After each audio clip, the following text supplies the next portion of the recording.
I am back. You already know my name.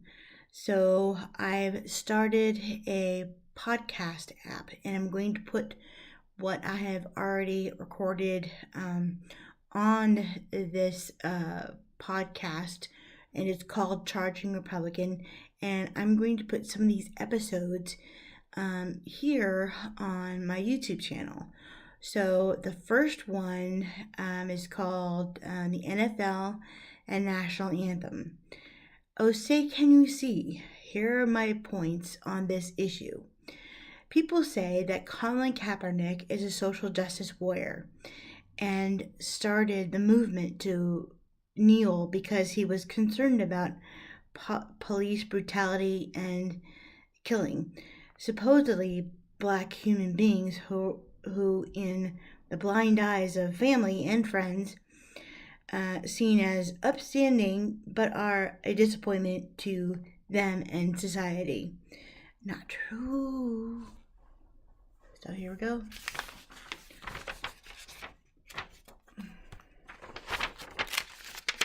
He was mad because he was sitting on the bench the entire season. Then people asked why he is not standing for the anthem. Somehow, someone, somewhere, said it had to do with what was going on in the country with his black brothers and sisters dying by police bullets.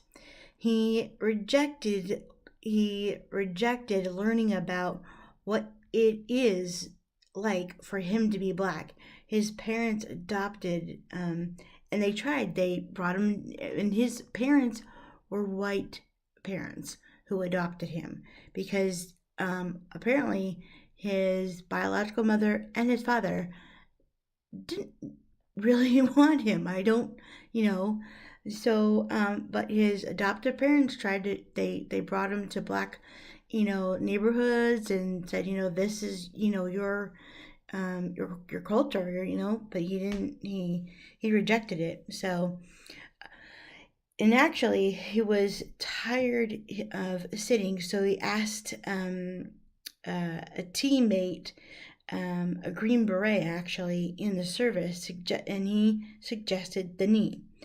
Kneeling when you're in theater, which means when you're in a battle, or when you're out in the on the grounds of where the action is taking place, is what you do when you're tired of walking and need to sit, but need to make a quick getaway or leave fast. Basically, when sitting on the ground, it's harder and a time waster and a lifesaver when some enemy is behind you.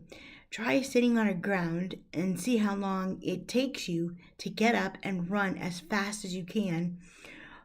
For your life depends on it. A field, a court, a rink, a park, a baseball park, or a football stadium are what are they for? Sports.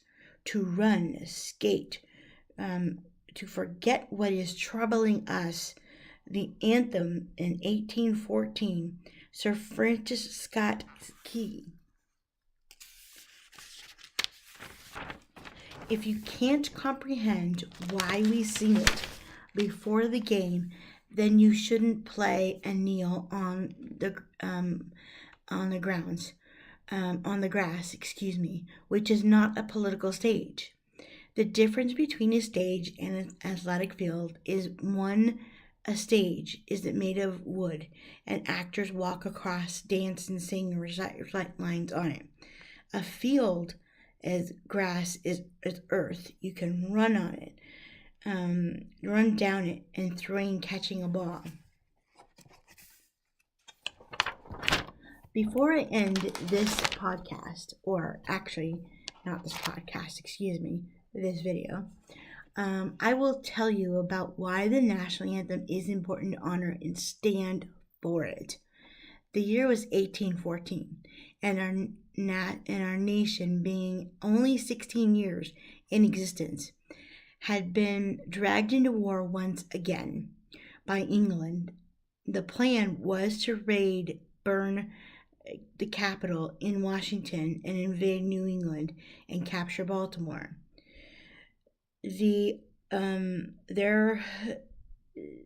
were successful in raiding and burning down the Capitol, but weren't with the capture of Baltimore.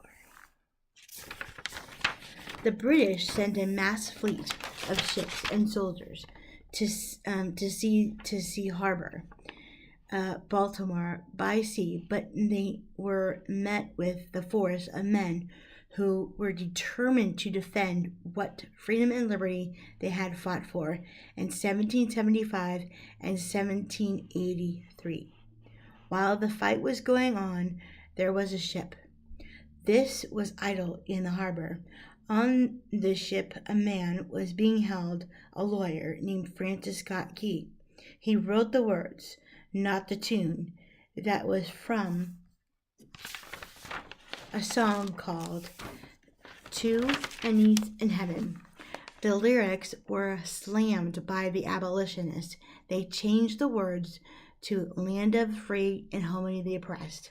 Francis Scott Key watched this battle and survived, along with the brave men and women who fought along battle with gunfire and cannons bursting in air. Then, when the smoke cleared and the rumble of noise from the artillery finally stopped, when the British realized they were losing this war, he wrote the poem that is now our anthem. He did not sit and watch. No, he stood on that ship. The soldiers did sit, and they didn't sit and watch. They stood and fired their muskets. Francis did own slaves and freed them in 1830, and he paid an ex-farmhand. This is why we stand for the anthem. Our nation and the men and women who go into fight respond to the noise, the danger of bombs and bullets. Sometimes they come home, and sometimes they don't.